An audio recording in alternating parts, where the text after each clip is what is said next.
Hello बच्चों, आज हम करेंगे मैट्रिक्स का एक्सरसाइज 3.1 क्लास 12 का। और हम इसका इंट्रो अब कुछ एग्जांपल कर चुके थे, ठीक है। तो बहुत ही इजी सा चैप्टर है, तो दिक्कत नहीं होगी आपको। तो शुरू करते हैं। तो सबसे पहले क्वेश्चन पढ़िए। इन द मैट्रिक्स, ओके, ये मैट्रिक्स ए हो गया। इसके element 2, 5, 19 -7, 35 -2, 5/2 and 12, okay, √3, 1, -5 and 17, okay. ये मैट्रिक्स हो गया, ओके। अब वो कह रहा है कि राइट, मतलब हमें क्या क्वेश्चन है आपसे, 3 क्वेश्चन पूछ रहा है आपसे और आपको इनका आंसर देना है, ओके। तो देखते हैं। पहला, the order of the matrix, हमें लिखना है मैट्रिक्स का ऑर्डर। हमको लिखना है मैट्रिक्स का ऑर्डर। तो मैट्रिक्स का ऑर्डर किसे बोलते हैं? Number of rose into number of column, okay. तो कैसे बोलेंगे रोज? जैसे ये R1, R2 एंड R3, इसमें 3 रो है ना, रोज R1, row R2 and row R3। तो ऑर्डर क्या हो जाएगा मैट्रिक्स का? 3 इंटू, कितने कॉलम है? 1, 2, 3, 4 कॉलम है। ठीक है। तो मैट्रिक्स में आपके बन गए, इसका ऑर्डर कितना हो गया? 3 इंटू 4, 3 रो और 4 कॉलम, 3 इंटू 4 का ऑर्डर बन गया इसमें। सेकंड पूछ रहा है, आपसे the number of elements, elements के नंबर, ओके। एलिमेंट्स में कितने होंगे? या तो काउंट कर लो, या 3 4 जा 12, 3 4 जा 12, ओके। या तो काउंट कर लो या फिर मल्टीप्लाई कर दो, ठीक। थर्ड में कहा जा रहा है आपसे, right the elements A13, A21, A33, A24, A23। तो इसको हम थोड़ा सा इजी करते हैं, ऐसा है तो वैसे इजी, लेकिन फिर भी थोड़ा सा देखो इसे कैसे करोगे। यहाँ पर एक मैट्रिक्स बनाओ और यहाँ पर A11, A12, A13 और A14 इसके अकॉर्डिंग, ओके, इसके अकॉर्डिंग। फिर A21, A22, A23 और A24, A31, A32, A33 और A34, ओके। तो अब हमें एलिमेंट बताने हैं इसमें। तो A13 बताना है। तो A13 ये रहा, कितना होगा? A11, A12, A13, कितना? 19। तो A13 इक्वल टू 19, ओके। अब वो कह रहा है आपसे A21, तो A21 35, ओके, A21 35, ओके। फिर A33, A33 कितना? -5 एंड A24, A24 ये रहा 12, ओके। और A23 ये रहा, यानी कि 5/2। तो ये आपका पहला क्वेश्चन है, खत्म हो गया। इसमें कुछ भी नहीं है। तो इंट्रो जिसका इंट्रो कवर नहीं है वो इंट्रो पार्ट जरूर देखेगा। और क्योंकि बिना इंट्रो के मेरे ख्याल से मे बी ये आपको डिफिकल्टी लगे। ये तो शायद सरल क्वेश्चन था, लेकिन जो क्वेश्चंस आगे आएंगे तो वहाँ आपको प्रॉब्लम हो सकती है, ठीक है। तो उसका इंट्रो एक बार जरूर देख लेना। चलिए ऐसे साफ करते हैं, फिर अगला क्वेश्चन करते हैं इसका।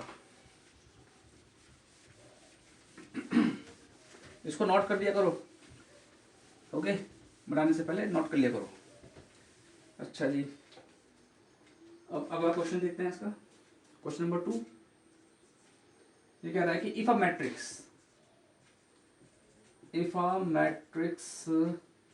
Has 24 elements, what are the possible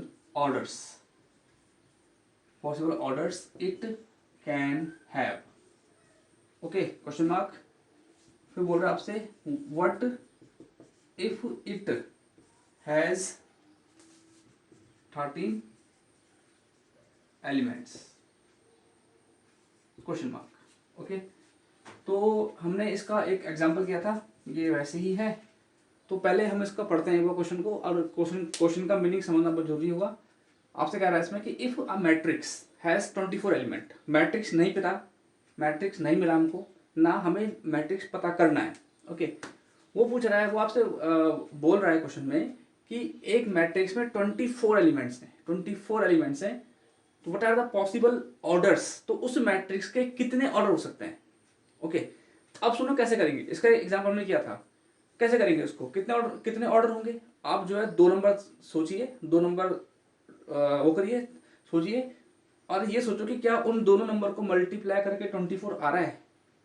अगर आ गया तो ठीक है, जैसे हम करते हैं, जैसे 1 इंटू 24, एक ऑर्डर तो ये हो गया, ये रो हो गई और ये कॉलम, यानी कि एक ऐसा मैट्रिक्स जिसमें सिर्फ एक रो होगी, जैसे ये, ठीक है, जैसे ये ऐसे सिर्फ एक रो और 24 कॉलम्स, 24 कॉलम्स, ठीक है। तो ये एक तो ये हो गया।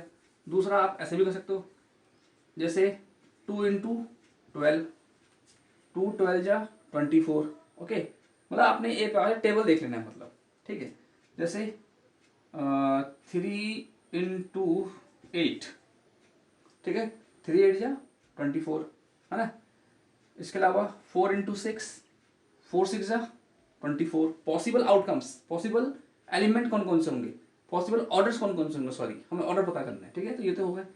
और क्या हो सकता है, 6 इंटू 4, है ना, 6 4 जा, और 8 इंटू 3, ठीक है, और 12 इंटू 2, ठीक है, और 24 इंटू 1, ओके। तो यहाँ पर मतलब है कि एक row 24 column, 2 row 12 columns, 3 row and 8 columns, वैसे ही 4 row 6 column, okay, 24 rows 1 column. ये कैसे बनेगा, 24 रोज, जैसे A1 A11 A21 A31, ऐसे, ये सिर्फ यहाँ पर 24 रो बनेंगी, रो R1 R2 सिर्फ, और कॉलम बनेगा एक, कॉलम बनेगा एक, ओके। तो ये भी आपका क्वेश्चन हो गया इतना। अब इस क्वेश्चन ने इसने आगे पूछ रहा है आपसे कि what if it has 13 elements, order निकालना है, इसमें भी 13 एलिमेंट होंगे, ऑर्डर निकालना है, ओके। तो फर्स्ट पार्ट तो हो गया। सेकंड पार्ट क्या होगा इसका, कि अगर किसी मैट्रिक्स में 13 एलिमेंट हुए तब उसका ऑर्डर क्या होगा। सिंपल, एक तो क्या होगा 1 इंटू 13 और 13 इंटू 1, ये तो होगा, और क्या होगा, ठीक है, क्योंकि 13 किसी टेबल में आता नहीं है, 13 अपने ही टेबल में आता है। तो 1 एक रो 13 कॉलम और 13 रो एक कॉलम, ठीक है। क्वेश्चन नंबर 2 ओवर, इसे नोट कर लीजिएगा।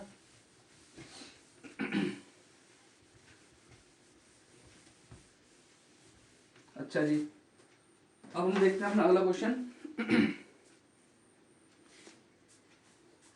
अगला क्वेश्चन भी ऐसी है, थर्ड क्वेश्चन भी ऐसी है, तो थर्ड क्वेश्चन अपना करना, ओके। अब आते हैं फोर्थ क्वेश्चन में। वैसे हम इसको एग्जाम्पल में कर चुके हैं, पर फिर भी मैं आपके लिए कर लेता हूँ। Construct R2 into 2 matrix, okay. फिर बता रहा है आपसे कि Aij, okay, whose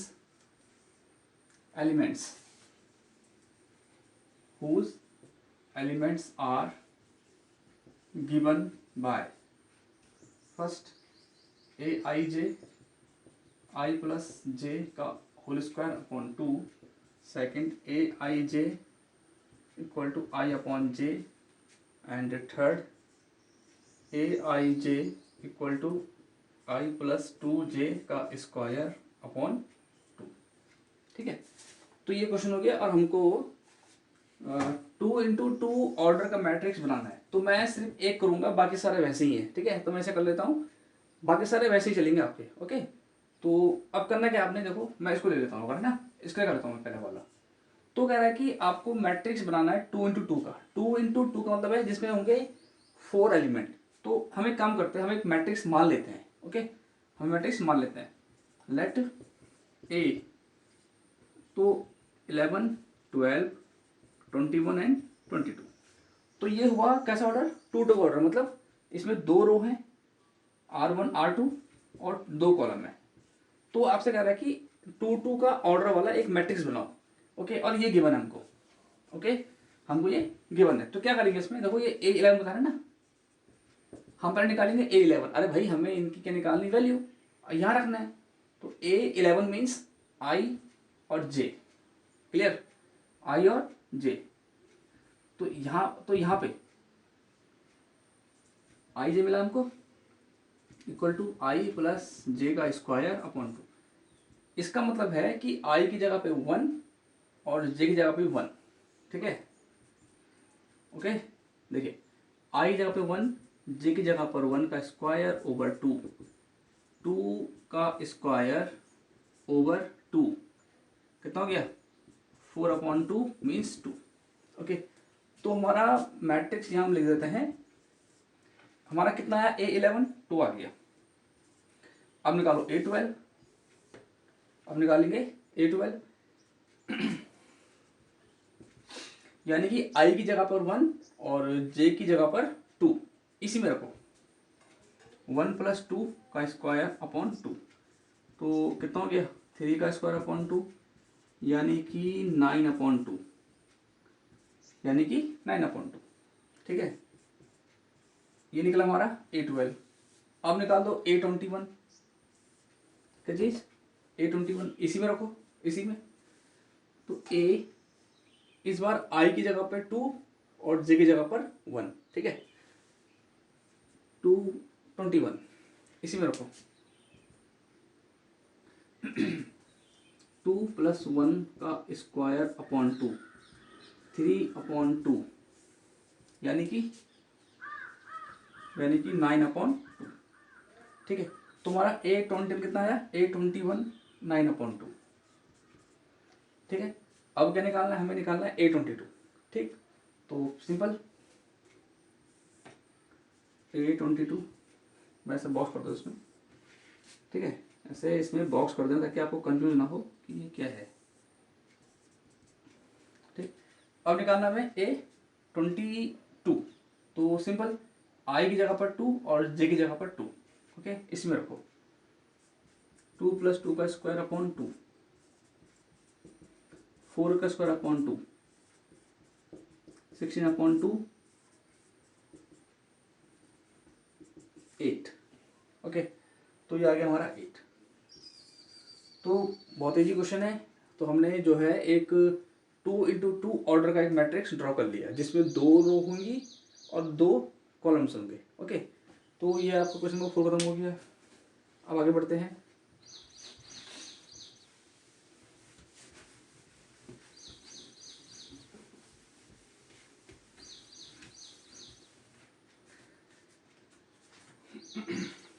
question number 5 भी ऐसा ही है, तो उसे आप अपना पढ़ना। उसमें हमने क्या करना है, उसमें हमने जो है 3x4 ऑर्डर का मैट्रिक्स बनाना है। और जैसे पहला बता रहा है ना आपसे, पहला इसने बोला यहाँ पर हाफ माइनस आई 3i + j, ये जो है मॉडुलस में है, मॉडुलस में। तो अगर मॉडुलस के अंदर कोई माइनस में होगा जैसे 2, तो मॉडुलस के ऊपर होने पर क्या आ जाएगा, ये प्लस का आ जाएगा। आपने ये क्लास 11th में पढ़ा होगा, तो इसे अपना पढ़ना, ठीक है। 3x4 ऑर्डर का बनाना है, मतलब 3 रो होंगी और 4 कॉलम होंगे उसमें, ठीक है। और 12 एलिमेंट होंगे, 12 एलिमेंट्स। तो ठीक है, फिर अब क्वेश्चन नंबर 6 में आते हैं। यहाँ कहा जा रहा है कि find the values of x, y and z from the following equations, okay. तो इसमें वैसे ये भी सरल क्वेश्चन है, लेकिन इसमें एक बात ध्यान देने वाली ये है कि मैट्रिक्स का ऑर्डर क्या है, ठीक है। ये जो मैट्रिक्स है ना, ये इसके इक्वल है, ओके। इक्वल टू बोला इसने इसको, और हमें एक्स वाई जेड निकालना है। ये जेड है, हमें एक्स वाई जेड निकालना है, ठीक है। हमें एक्स वाई जेड निकालना है। तो यहाँ पर एक चीज ध्यान देना, यहाँ कितना ऑर्डर है मैट्रिक्स का 2x2, यहाँ क्या ऑर्डर है 2x2। तो यहाँ हम इसको सॉल्व कर सकते हैं, ओके। जब इक्वल टू के इस तरफ वाले मैट्रिक्स में जितने ऑर्डर का जो ऑर्डर होगा, वही ऑर्डर इस तरफ वाले मैट्रिक्स का भी होना चाहिए। अगर ऐसा है तब क्या होता है, कॉरस्पॉन्डिंग एलिमेंट्स हम इक्वल कर देते हैं। जैसे कैसे, इसका ऑर्डर भी 2x2, इसका भी 2x2। अगर इसका ऑर्डर चेंज हो गया या इसका हो गया चेंज, जैसे इसका हमने कर दिया 3 या 4, इसका ऑर्डर चेंज हो गया, इसका ऑर्डर चेंज हो गया, तब इक्वल नहीं कर सकते, इक्वल नहीं कर सकते।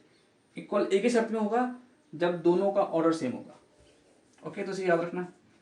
चलिए सॉल्व करते हैं इसको। तो हमें एक्स वाई जेड निकालना है, तो अभी इनका ऑर्डर सेम है, तो हम जो है कॉरस्पॉन्डिंग एलिमेंट्स को इक्वल कर देंगे। माना कैसे, A11 equal to A11, A12 equal to A12, A21 equal to A21 और A22 equal to A22। Okay, तो देखो फिर 4 इक्वल टू वाई, यानी कि y इक्वल टू 4। ओके, फिर 3 इक्वल टू जेड, ये ना ऑर्डर से में ना, तो A12 इक्वल टू A12, दोनों मैट्रिक्स के आपस में बराबर होंगे, कॉरस्पॉन्डिंग एलिमेंट्स इक्वल होते हैं। ठीक है, तो 3 इक्वल टू जेड, तो जेड इक्वल टू 3। ठीक, अब x निकाल दो, A21 इक्वल टू A21, तो यानी कि x इक्वल टू 1। बस, तो हमने क्या निकाल दिया, हमने यहाँ पर जो है एक्स वाई जेड निकाल दिया। बहुत इजी क्वेश्चन है ना। ठीक है, फिर अब आगे देखते हैं। तो इसके सेकंड क्वेश्चन, चलो मैं थर्ड कर देता हूँ ना, सेकंड आप घर में करना, एक क्वेश्चन बन जाएगी तो सॉल्व कर देना उसको, मैं थर्ड कर देता हूँ उसका। थर्ड भी सरल है, इजी क्वेश्चन है एक्सरसाइज पूरी, पर क्या पता आप लोग गलती कर दो, तो मैं थर्ड कर देता हूँ। X plus y plus z, x plus z और वाई प्लस जेड, 9 5 7। ओके, ये तो ये थर्ड है, 6 का थर्ड, सेकंड खुद करना इसको, D Y set. Okay, do your self. Okay, तो देखो इसका ऑर्डर क्या है, पहले ऑर्डर पता करो। 3 रो और 1 कॉलम, यहां पर 3 रो और 1 कॉलम, तो ऑर्डर सेम है ना। ऑर्डर सेम है मतलब हम कॉरस्पॉन्डिंग एलिमेंट को इक्वल रख सकते हैं। ठीक है, जैसे ये x plus y plus z equal to 9। Okay, equation number first. फिर ये x plus z equal to 5, equation number second. फिर ये y plus z equal to 7, equation number third. अब यहाँ पर बात यह है कि आप क्या करना चाह रहे हो, हमको तो एक्स वाई जेड निकालना है ना। अब देखो यहाँ y प्लस जेड दिख रहा है, तो y प्लस जेड की वैल्यू को इक्वेशन फर्स्ट में पुट कर दो, या फिर x प्लस जेड की वैल्यू को फर्स्ट में पुट कर दो, हमें आंसर मिल जाएगा। ठीक है, तो ठीक है, फिर एलिमिनेशन से करेंगे इसको, क्लास 10th में पढ़ा हुआ आपने elimination. Put y plus z equal to 7 in equation first. तो इक्वेशन फर्स्ट को लिखिए पहले एक बार। ओके, y प्लस जेड की जगह पे 7, तो वह पूरा y प्लस जेड हो गया, एक की जगह पे 7। ओके, तो कितना हो जाएगा, x equal to 9 minus 7, x equal to 2, तो x कितना आ गया 2। अब इस x की वैल्यू को यहां रख दो, सेकेंड इक्वेशन में रख दो, हमको z मिल जाएगा। Okay, put x equal to 2 in equation second, है ना, यह रख दो से x plus z equal to 5, equation second put करना है, तो 2 हो गया प्लस जेड इक्वल टू 5, तो z equal to 5 minus 2, z equal to 3, तो हमको जेड मिल गया। ठीक है, अब बारी किसकी है, थर्ड इक्वेशन की। हमें अब क्या निकालना है, y निकालना है, तो z की वैल्यू यहाँ रख दो, हमको y मिल जाएगा, या फिर x और z की वैल्यू को यहाँ रख दो, हमको x मिल जाएगा, तब भी सॉरी y मिल जाएगा हमको, है ना। तो इसमें रख देते हैं, इजी क्वेश्चन है। ठीक है, put z equal to 3 in equation third. तो इक्वेशन थर्ड में z इक्वल टू 3 रखने पर यहाँ पर y plus z equal to 7 और y जेड कितना है 3। ठीक है, 3 इक्वल टू 7, तो y equal to 7 minus 3, y equal to 4। ठीक है, तो हमने जो है यहाँ पर x y z की वैल्यू फाइंड कर ली। अब चलते हैं आपके अगले क्वेश्चन की तरफ। इसका सेकंड पार्ट खुद करना, मैं क्वेश्चन नंबर 7 देखते हैं एक बार कि वो कैसा है, वो आप अपना कर सकते हो या नहीं कर सकते हो, है ना। तो फिर देखते हैं उसको। क्वेश्चन नंबर 7 भी ऐसी है भाई, वो कह रहा है आपसे कि find the value of a b and c. Okay, a minus b, 2a plus c, 2a minus b और 3c plus D equal to -1 5 0 13। तो ये आपको क्या करना, सेम क्वेश्चन है, ऑर्डर देख लो, 2 2 2 2 ऑर्डर सेम है, तो करॉस्पॉन्डिंग एलिमेंट्स इक्वल रखेंगे, इक्वेशन सॉल्व करना, आपको आंसर मिल जाएगा। ठीक है, चलिए आगे देखते हैं। ये अपना करना question number 8। Okay, question number 8 कह रहा है आपसे कि a equal to a i j m into n is a square matrix if m smaller than n, m greater than n, m equal to n और d है none of these, none of these। Okay, तो यहाँ पर एक matrix बोल दिया उसने m into N, ये एक मैट्रिक्स है, हम निकालेंगे उसको, और ये m इंटू एन बता रहा है। ठीक है, m आता है रो के लिए और n आता है कॉलम के लिए। मैं पहले ही बोल चुका हूँ, m आता है रो के लिए नंबर ऑफ रोज और n आता है कॉलम के लिए नंबर ऑफ कॉलम्स। ठीक है, तो ये हो गया। अच्छा जी, जरा गौर करना। देखिए, ये कह रहा है कि एक स्क्वायर मैट्रिक्स में क्या होता है, m is smaller than n, मतलब नंबर ऑफ रोज कम होती है नंबर ऑफ कॉलम से, या फिर नंबर ऑफ रोज ज्यादा होती है नंबर ऑफ कॉलम से, या फिर दोनों बराबर होते हैं, या फिर इनमें से कोई नहीं। तो पहले मैं आपको जरा स्क्वायर मैट्रिक्स के बारे में बता दूं। ठीक है, किसे बोलते हैं स्क्वायर मैट्रिक्स? हम यहाँ पर जो पहले स्क्वायर मैट्रिक्स के बारे में पढ़ लेते हैं। ओके, तो ऐसा मैट्रिक्स, सुनिएगा, ध्यान दे दीजिएगा, ऐसा मैट्रिक्स जिसमें number of rose and number of column same हो, जैसे A11 A12 A13 A21 A22 A23 A20 31 A32 और A33। ओके, ऐसा मैट्रिक्स जिसमें number of rose and number of column same हो। स्क्वायर मैट्रिक्स से एक आइडिया ये भी आता है क्योंकि स्क्वायर की ऑल साइड्स इक्वल होती हैं, तो नॉर्मल सी बात है, नंबर ऑफ रोज और नंबर ऑफ कॉलम इक्वल होंगे। यहाँ पर हम पे साइड तो नहीं है लेकिन एलिमेंट्स हैं। ठीक है, रोज और कॉलम के ऊपर। तो इसमें 3 रो हैं, R1 R2 R3, R1 R2 R3, और 3 कॉलम है, C1 C2 C3। तो यहाँ पर क्या हो जाएगा, नंबर रोज भी 3 है, कॉलम भी 3 है, तो मतलब क्या हुआ, रोज को दिखाते हैं m से, कॉलम को दिखाते हैं n से, और यहाँ पर जो दोनों सेम है। ठीक है, स्क्वायर मैट्रिक्स, तो ऑप्शन कौन सा हो गया, सी। स्क्वायर मैट्रिक्स में क्या होगा, नंबर ऑफ रोज और नंबर ऑफ कॉलम सेम होते हैं। ओके, तो इसका आंसर सी। ठीक है, ये हो गया।